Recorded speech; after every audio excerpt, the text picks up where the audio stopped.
Hello दोस्तों, आज मैं इस वीडियो में आप सबको एक ऐसी फ़िल्म के बारे में बताने वाला हूँ जिस फ़िल्म का नाम है साजन चले ससुराल 2। जी हाँ दोस्तों, आज मैं आप सबको साजन चले ससुराल 2 फ़िल्म के बारे में बताने वाला हूँ दोस्तों।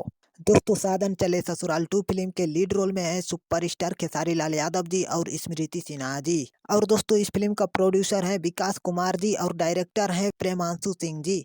और दोस्तों, अगर इस फ़िल्म में काम करने वाले सारे कलाकारों का बात करें तो इस फ़िल्म में काम करने वाले कलाकार हैं सुपरस्टार खेसारी लाल यादव जी, स्मृति सिन्हा जी, अक्षरा सिंह जी, अनूप अरोरा जी, किरण यादव जी, माया यादव जी और भी कई सारे कलाकारों ने इस फ़िल्म में काम किया है दोस्तों। और दोस्तों, आप सबको बता दें कि ये फ़िल्म पारिवारिक कॉमेडी और रोमांस से भरपूर फ़िल्म है दोस्तों। जी हाँ दोस्तों, ये फ़िल्म पारिवारिक कॉमेडी और रोमांस से भरपूर फ़िल्म है दोस्तों। और दोस्तों, इस फ़िल्म के सारे कलाकारों ने इस फ़िल्म में बहुत अच्छा काम किया है दोस्तों। जी हाँ दोस्तों, इस फ़िल्म के सारे कलाकारों ने इस फ़िल्म में बहुत अच्छा काम किया है दोस्तों। और दोस्तों, इस फ़िल्म के बारे में कुल मिलाकर ये कह सकते हैं कि ये फ़िल्म बहुत बढ़िया फ़िल्म है दोस्तों। जी हाँ दोस्तों, ये फ़िल्म बहुत बढ़िया फ़िल्म है दोस्तों। तो चलिए दोस्तों, इस फ़िल्म का रिव्यू यहीं पर ख़त्म करते हैं। अगर इस फ़िल्म का रिव्यू आप सबको अच्छा लगा हो तो लाइक, कमेंट और सब्सक्राइब ज़रूर करिएगा दोस्तों। चलिए धन्यवाद दोस्तों।